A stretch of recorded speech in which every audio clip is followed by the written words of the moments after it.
사사기는 역사서입니다. 아, 출애굽기나 여호수아와 같이 그 시간은 물론 그 뒤를 잇고 있지만 역사서입니다. 역사서는 교훈과 감상 그리고 설명이기보다는 사실에 대한 기록입니다. 그래서 이 사사기를 읽는 많은 신앙인들이 상대적으로 출애굽기나 여호수아를 읽을 때와는 조금 다른 감정을 느낄 때가 있는데요. 왜냐하면 출애굽기나 여호수아에서는 우리가 교훈으로 얻을 만한 그러한 내용들이 많이 있습니다. 그러나 사사기는 그렇지 않습니다. 그래서 사사기를 읽으면서 진지하게 읽을 때에 신자들이 느끼는 감정은 당혹감입니다. 사사기에는 우리가 담고 싶은 부분들이 간혹 중간중간에 몇 군데 있긴 하지만 그것보다 훨씬 더 많은 곳에서 실망스러운 부분들이 기록되어 있습니다. 조금 잘 되나 또 잘하나 싶다가도 금방 무너지고 또 금방 돌이키고 돌아서고 또 하나님을 잘 믿나 또 잘 순종하나 이제 회복되나 싶다가도 그것이 얼마 가지 못해서 물론 이제 역사적인 시간으로는 한 세대를 거쳐서 뭐 30년이나 20년 이런 한 세대를 거쳐서 나타나는 일이겠지만 그래도 얼마 가지 못해서 그 신앙이 다시 옛날의 모습으로 실패하는 모습으로 돌아가는 것들을 많이 보게 됩니다. 그래서 이제 신앙에 열심히 있는 사람들이 이 사사기를 읽을 때에는 어떤 일종의 분노나 수치심 그리고 당혹감 같은 감정들이 생기게 됩니다. 좋은 이제 모범적인 것들만 우리가 많이 접해서 우리가 모범 답안을 잘 찾아가면 우리 신앙에 도움이 될 것 같은데 근데 이 사사기를 읽을 때마다 그런 생각이 안 들죠. 그러다 보니까 이런 감정들을 나설하면서 신앙인들이 타협점을 찾습니다.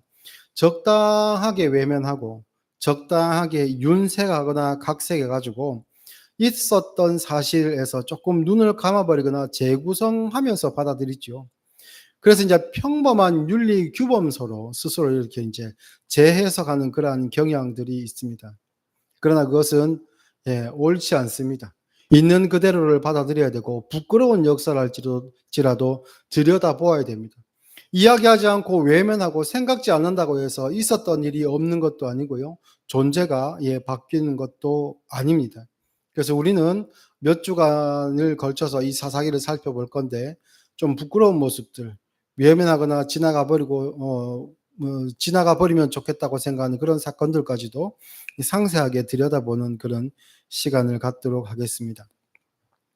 그런데 우리가 이런 낯선 감정을 이 사사기를 통해서 느끼는 것은 우리가 구원받은 하나님의 백성이지만 그 전체적인 구원의 역사, 그러니까 구원의 논리적인 순서에 대해서 조금 무지하기 때문입니다. 성경은 믿음으로 얻는 구원을 이야기합니다. 그래서 우리가 믿을 때에 예수 그리스도를 우리가 믿을 때에 하나님의 자녀가 되고 그리고 구원 얻었다는 것을 확인할 수 있는데요. 그러나 여기서 믿음을 단순히 내가 예수님을 믿습니다라는 신앙 고백적 차원, 내가 예수님을 향한 그 다짐들, 내가 예수님을 영접하는 그 순간 이것으로만 한정하는 경향들이 있는데요. 믿음은 거기서 시작하지 않습니다.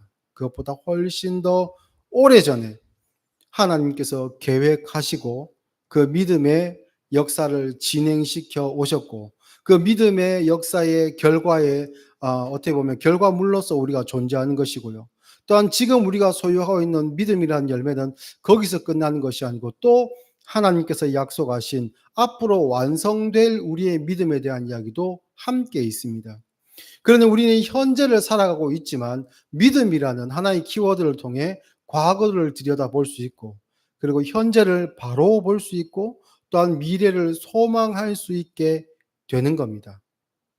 여기까지 우리가 내다봐야 됩니다. 그래서 이 사사기를 들여다보기 전에 사사기의 결론이라고 할 수 있는 부분을 제가 미리 말씀을 드리는 겁니다. 그때그때마다 당혹감이 들고 당황스러울 때마다 이것을 수습하는 방식으로 가는 것이 아니라 우리가 결과를 알고 있는 그러니까 표면적으로 보이는 오늘의 현재의 모습과 같이 표면적으로 보이는 그 역사 이면에 하나님께서 준비하시고 운행하시는 하나님의 역사가 있다는 것을 우리가 기억해야 된다는 겁니다. 그래서 당혹감보다는 안심과 감사와 기쁨이 우리에게 자리 잡고 있어야 됩니다. 우리는 특히 한국 사람들은 성격이 조금 급하죠. 예, 빨리빨리라는 것이 어떻게 보면 미덕처럼 그렇게 느껴질 때도 있고 빨리빨리에 굉장히 많이 훈련되어 있는 것이 우리 한국 사람들입니다. 그래서 우리가 뭐 지난 몇 년의 그 코로나 역사를 봐도 우리가 알 수 있죠. 예. 예방 접종을 위해서 백신이 투입될 때 한국 사람들이 맞는 거 보셨습니까? 백신 접종하는 거. 외국 사람들에게는 절대 보지 못하는 그런 아주 명장면을 볼 수 있습니다. 저도 그걸 경험했는데요. 한 5-6 명씩 이렇게 대기하고 있으면 앞 사람을 이렇게 보고 '아 저 사람이 맞을 때 됐다.' 하면 자기가 맞기 위해서 팔을 미리 준비하고 들어가자마자 맞고 나와서 붙이고 들어가자마자 맞고 나와서 붙이고 아주 순식간에 그 모든 것을 해내죠. 그래서 굉장히 효율적인 것이 한국 사람입니다. 그런데 이런 게 장점으로 작용하기도 하지만 신앙에 있어서는 어느 정도 이 우리의 급한 마음과 효율성이라는 것이 마이너스가 될 때가 있는 것 같습니다. 왜냐하면 우리가 신앙인으로서 우리 자신을 들여다볼 때 나를 평가하려고 하는데 지금의 나는 과연 하나님께서 보시기에 합격일까 불합격일까? 나는 하나님의 은혜를 입을 만한 사람인가 아닌가? 나는 예수 그리스도를 영접하고 믿는 사람으로서 하나님의 영광 되는 삶을 살고 있는 거 아닌가? 지금 평가받고 싶어 합니다. 그러면 우리 스스로를 평가했을 때 우리는 몇 점 정도를 줄 수 있습니까? 합격점을 줄 수 있나요? 아니면 '아직 나는 부족해. 쪼끔만 더 하면 합격할 수도 있을 것 같아.' 그런 마음 갖고 있나요? 아니면 사사기의 이스라엘 백성들의 모습처럼 수없는 계속되는 그 실패의 경험을 통해서 '나는 안 될 수도 있을 것 같아.' 라는 그런 혹시 생각을 하고 있습니까? 우리가 실패의 400년 역사인 이 사사기를 보면서 '아 이스라엘 백성들은 왜 이 모양일까? 내가 만약에 거기 있었으면 그렇게 하지 않았을 건데.' 이 답답한 사람들 보게 또 삼손의 이야기가 클라이막스 아닙니까? 하나님께 저런 능력을 부여받았음에도 불구하고 어떻게 저 사람은 저렇게 어리석은 행동을 하고 어리석은 선택을 했을까? 나라면 안 그랬을 건데. 나라면 안 그랬을 건데. 그 사람을 그 시대에 나오는 그 장면과 역사를 통해 평가하기를 우리는 좋아하지요. 그래서 성경에 등장하는 인물들도 평가하고 심지어는 우리 주위에 있는 사람들도 평가하고 그것을 평가하는 나 자신도 평가하고 싶어 하는 것이 바로 한국에 있는 신앙인들의 모습이 아닐까 그런 생각을 해 보게 됩니다. 그렇게 성급하게 평가하지 말자. 우리의 채점보다 큰 일을 이루시는 분이 하나님이시다. 이것을 기억하고 본문으로 들어가 볼 텐데요. 사사기 앞에는 여호수아가 있습니다. 여호수아는 24장으로 마무리되는데요. 이 여호수아와 사사기는 연속성을 지니고 있습니다. 역사적으로. 그런데 여호수아 24장은 어떻게 보면 여호수아의 유언과도 같은 그러한 내용인데요. 한번 앞으로 한 장 넘겨서 한번 보겠습니다. 여호수아가 그 백성들에게 이제 모아 놓고 유언과도 같은 이야기들을 쭉 남깁니다. 너희 조상이 이러저러했고 강 저쪽에서 섬겼고 아브라함 때부터 이야기를 쭉 합니다. 아브라함이 강 저쪽에서 유브라데 강 이 그 건너편에서 우상을 섬기고 있을 때 다른 신을 섬기고 있을 때 하나님께서 그를 택하셔서 약속의 땅으로 불러 주셨고 또 그의 자녀들을 통하여서 자녀를 약속하시고 그의 자녀들을 통하여서 수많은 그 백성들을 하나님께서 주실 것이고 또 그들을 통해 하나님께서 하시는 그 일들에 대한 이야기들을 쭉 이어서 그렇게 하십니다. 그리고 이제 중반으로 넘어오면서 6절 이후를 쭉 거쳐서 보면 그 출애굽 이후와 함께 가나안 정복의 이야기까지 쭉 이어지는데요. 13절에 보면 그런 역사 뒤에 이런 이야기가 있습니다. 내가 또 너희가 수고하지 아니한 땅과 이것은 가나안을 의미합니다. 너희가 건설하지 아니한 성읍을 너희에게 주었더니 너희가 그 가운데에 거주하며 너희는 또 너희가 심지 아니한 포도원과 감람원의 열매를 먹는다 하셨느니라. 이게 하나님의 약속입니다. 아브라함부터 그다음에 애굽에서의 삶 그리고 출애굽 역사 그리고 가나안 정복 전쟁까지 를 거쳐오며 하나님께서 그 조상들에게 하신 약속을 어떻게 이루어왔는가 그리고 그것을 이 시점에 어떻게 이루실 것인가에 대한 이야기를 합니다. 너희가 수고하지 아니한 땅 하나님께서 주셨다는 뜻입니다. 건설하지 아니한 성읍 이것도 하나님께서 주셨다는 것이고요. 또 그 가운데 거주하며 너희가 심지 아니한 포도원과 감람원의 열매. 이것은 약탈을 의미한다기보다는 하나님께서 준비하신 것을 의미합니다. 거기서 너희들이 거주할 것이다라는 것이고, 그 이야기가 이제 그 여호수아의 유언으로 있은 다음에 사사기로 넘어오면 이제 그 완료된 것 같은 그 가나안 전쟁이 계속 지속되고 있는 것처럼 보이고요. 그리고 그 가나안 전쟁의 첫머리에, 이 사사기 첫머리에 유다 족속에 대한 이야기가 등장하고, 그 유다 족속이 점령한 곳이 어디라고 이야기 나옵니까? 7절 하반부에 보면 예루살렘에 이르렀더니, 이 땅이 예루살렘이라는 겁니다. 이게 상징적인 의미이지요. 하나님께서 약속하신 그 땅은 가나안이고, 그 가나안을 통해서 하나님께서 이스라엘 백성에게 약속하신 그 구원의 약속, 그 구원의 약속은 예루살렘, 그 성과 성전과 그곳에 계시는 하나님의 은혜를 통해서 이루실 것이라는 그 약속이 상징적으로 이렇게 보이고 있는 것을 우리가 기억해야 됩니다. 그런데 역사서는 무엇을 기록합니까? 하나님께서 그렇게 은혜를 주셨는데, 그렇게까지 은혜를 주시고 복을 주시고 많은 것을 허락해 주셨는데 이스라엘 백성들은 어떻게 합니까? 배반하지요. 그러함에도 불구하고 너희들이 내 말을 듣지 아니하였다가 역사서에는 계속해서 붙습니다. 여호수아의 유언은 한마디로 표현하면 하나님이 누구이신지 알라라는 겁니다. 하나님은 이런 분이다. 그냥 막연하게 너희는 하나님을 이런 분일 거라고 짐작하지 말고, 하나님이 직접 너희에게 하신 일이 무엇인가, 조상과 너희에게 아브라함에게 은혜를 주시고 그의 자손들을 통해서 백성을 이루게 하시고, 그리고 너희들을 친히 불러 약속의 땅으로 인도하셨지 않느냐. 그 과정 중에 광야 40년 동안에 하나님의 인도하심을 하루라도 너희들이 경험치 않는 그런 때가 있었느냐. 하나님은 바로 그러한 분이다. 하나님은 하신 그 말씀을 실천하여 증명하신 분이다라고 여호수아는 이야기를 하고 있습니다. 근데 그럼에도 불구하고 이스라엘 백성들은 어떻게 했다고요? 하나님을 배반했지요. 하나님은 이스라엘을 향해서 하신 그 약속을 지키셨지만 이스라엘 쪽에서는 번번이 그 약속을 어겨왔습니다. 그 세월이 400년입니다. 사사기의 기록에 나타나는 사사가 온니엘부터 시작해서 삼손까지 12명이 등장합니다. 아마 400년간 12명 이상의 사사가 있었을 것 같습니다.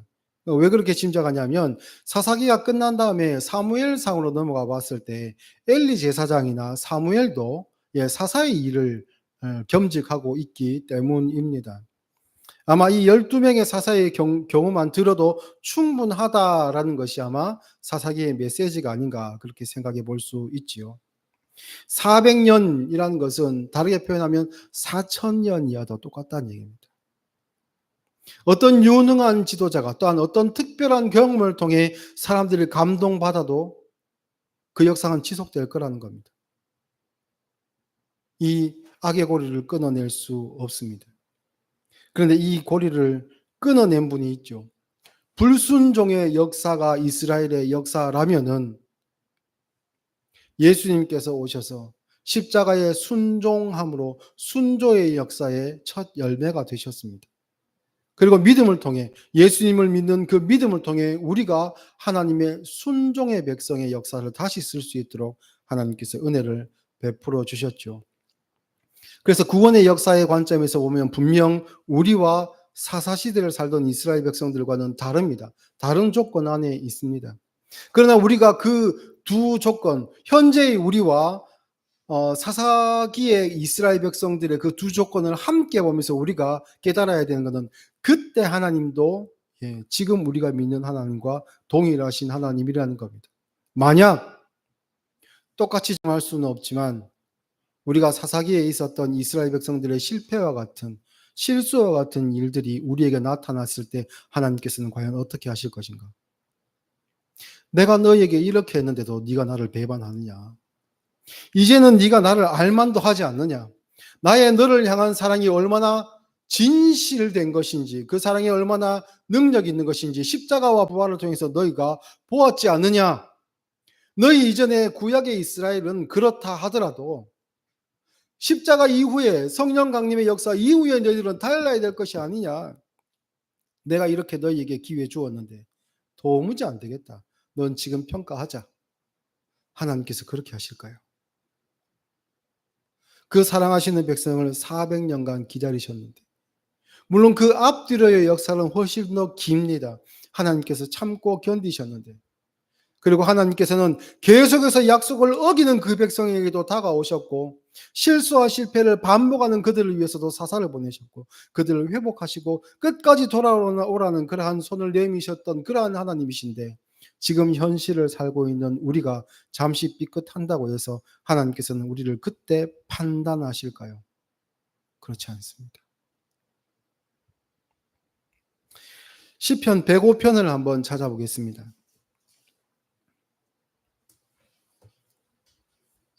시편 105편 16절부터 23절까지. 구약 879페이지에 있습니다. 시편 105편 16절에서 23절까지. 제가 읽겠습니다. 그가 또 그 땅에 기근이 들게 하사 그들이 의지하고 있는 양식을 다 끊으셨도다. 그가 한 사람을 앞서 보내셨으며 요셉이 종으로 팔렸도다. 그의 발은 착고를 차고 그의 몸은 쇠사슬에 매었으니 곧 여호와의 말씀이 응할 때까지라. 그의 말씀이 그를 단련하였도다. 왕이 사람을 보내어 그를 석방하며 뭇 백성의 통치자가 그를 자유롭게 하였도다. 그를 그의 집의 주관자로 삼아 그의 모든 소유를 관리하게 하고 그의 뜻대로 모든 신하를 다스리며 그의 지혜로 장로들을 교훈하게 하였도다. 이에 이스라엘이 애굽에 들어가며 야곱이 함의 땅에 나그네가 되었도다. 아멘. 이것은 그 요셉의 이야기입니다. 요셉을 그 매개체로 한 어떻게 보면 야곱의 집에 대한 이스라엘의 집에 대한 이야기이지요. 요셉은 자신이 하나님 앞에 꿈을 꾸고 하나님께서 꾸게 하신 그 꿈을 꾸고 그 꿈의 의미가 무엇인지 알지 못했기에 부모님에게 물어보았었고 형들에게도 이야기했었습니다. 그러니까 그 꿈에 대한 해석을 형들은 또한 부모님들조차도 다르게 해석했죠. 일반적으로 너는 교만하였고 너희 앞에 형제들과 부모님까지 절을 하게 될 것이다 라고 하는 것은 너의 교만함 때문이 아니냐 라는 것이 그들의 일반적인 해석이었습니다. 그런데 아무리 생각해도 요셉은 그것이 이해가 안 되었죠. 왜냐하면 형들을 자기 앞에 그 당시에 무릎 꿇리고 그들을 굴복시킬 생각이 요셉에는 없었을 것입니다. 그렇기 때문에 이것은 받아들일 수 없는 그런 꿈의 내용이었는데 그 꿈의 내용을 하나님께서 그에게 꾸게 하신 다음에 그 꿈의 내용을 깨닫게 하시기까지 긴 시간이 필요했습니다. 청소년기와 청년기를 지나 그가 애굽의 총리가 되어서 나라를 다스리고 그 흉년을 지나할 때까지 대비할 수 있도록 앞에 풍년을 다 대비하고 그 다음에 흉년을 준비한 그 시간을 보낼 때까지 주위에 있는 다른 나라들이 기근으로 말미암아 힘들어할 때 미리 대비한 그 양식으로 바로의 곡간을 더 많이 채워가는 그 모든 시간까지 그는 이것이 왜 하나님께서 꾸게 하신 꿈인가, 왜 하나님은 이런 꿈을 꾸게 하셨던가에 대해서 온전히 깨닫지 못했습니다. 그런데 언제 깨닫게 됩니까? 창세기 50장에 보면 19절에 요셉이 그들에게 이르되 두려워하지 마소서 내가 하나님을 대신하리이까 당신은 나를 해하리 하였으나 하나님은 그것을 선으로 바꾸사 오늘과 같이 많은 백성의 생명을 구원하게 하시려 하셨나니. 자기 앞에 무릎 꿇고 엎드린 형들을 보고서야 깨닫습니다. 하나님께서 이래서 그 꿈을 꾸게 하셨구나. 그 꿈을 꾸게 하셨고 그 시간 동안 얼마나 많은 날들의 눈물과 억울함과 원통함이 그에게 있었겠습니까? 보고 싶은 아버지, 가족들 얼마나 그 간절한 마음이 있었겠습니까? 하나님께서는 왜 나에게 그런 꿈을 꾸게 하시고 오해를 받아 나로 하여금 노예로 팔려가게 하시고 이 고난의 시간들, 외로움의 시간들을 살게 하셨을까?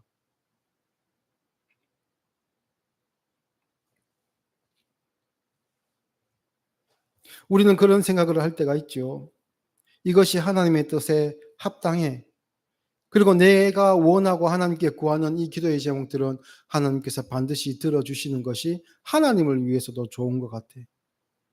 그렇게 해서 기도할 때 하나님께서 물론 들어주시면 좋겠지만 그러지 않을 때가 많이 있죠.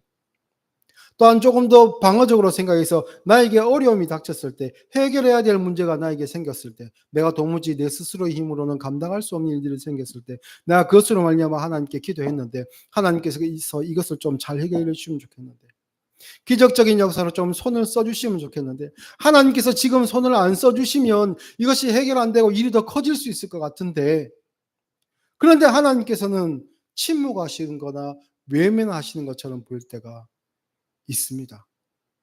하나님께서 나를 평가하셨나? 나는 하나님에게 하는 나의 이 기도를 하나님께서 응답하지 않으실 만큼 나는 부족한 사람인가?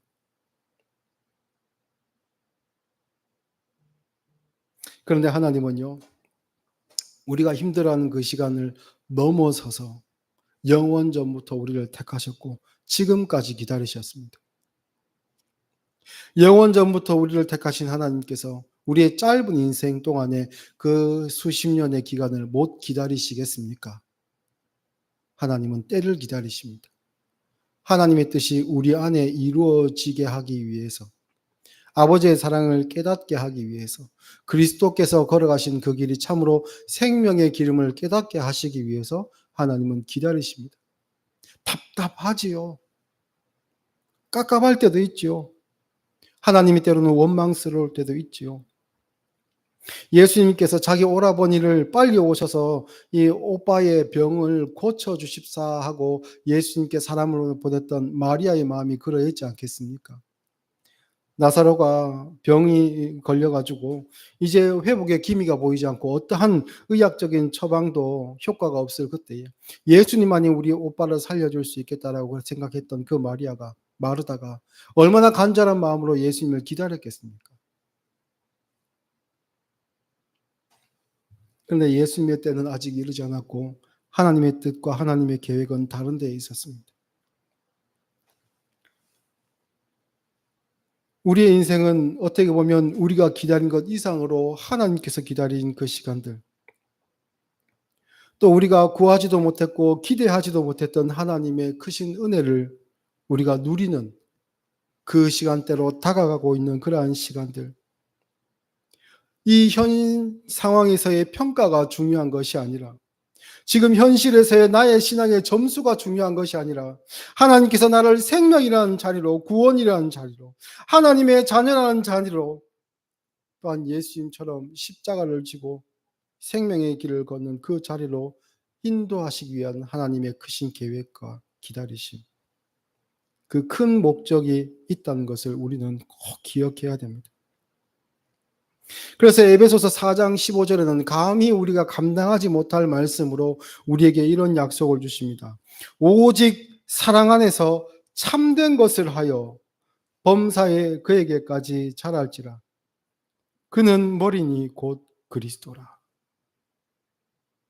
어떻게 우리가 예수 그리스도에게까지 자랄 수 있습니까? 감히 어떻게 우리가 거기에 닿을 수가 있습니까? 우리가 지금 나의 모든 것을 다 내어놓고 나의 마지막 호흡까지 하나님을 위해서 내뱉는다 할지라도 예수님에게까지 어떻게 닿을 수 있겠습니까? 그러나 불가능해 보이는 그 꿈을 하나님께서는 우리로 하여금 꾸게 하시고 내 발로는 갈 수 없을 것 같은 그 절망적인 상황 속에서도 하나님께서는 기다리시고 참으시고 성령님을 통해 우리의 손을 잡으시고 그 자리로 친히 한 걸음 한 걸음 인도하고 계시는 겁니다. 물론 그 발걸음이 힘들 수 있습니다. 내가 감당할 수 없을 것처럼 아플 때도 있고 괴로울 때도 있을 겁니다.